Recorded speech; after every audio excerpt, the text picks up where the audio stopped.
Ало? Мариане, защо не са се включил? Второ корумпирано Борисово ли е? Да. Ай, вие от корумпираното второ на подкарите Бойко ли сте? Да. Аз пък мислех, че сте от магнитската мафия на Пеевски и Цацаров. Ай, и от тяхната мафия сте? Да. Леле, че ви сте много големи мафиоти, мастринке. Да, бе. Той Ал Капоне не може с вас да се мери. Колко прокурора купихте, освен Цацаров? Да. Филчев и кой друг? Точно тъй. И Гешев ли? Да. Браво. Бобче, ще искаш ли за обяд? Аз за ти се обаждам, чужба има ли?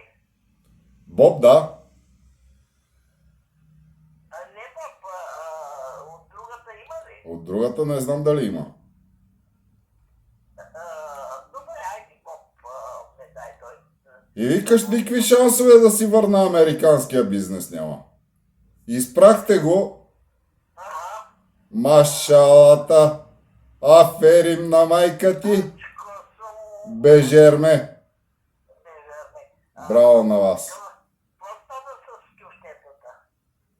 Ама и Поршето ми ли в Щатите продадохте? Да, бе, Мале. какво да питам? Вилата ми на Хаваите, Поршето, всичко продадено, изправно. Да, бе. Машалата.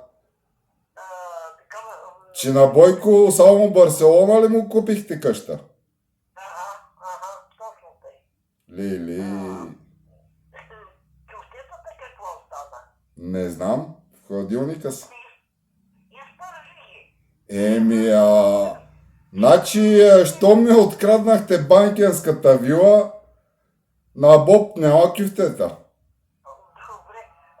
И едно кюфтенце ще ми... Сега как няма да си игра да ти ви спържа?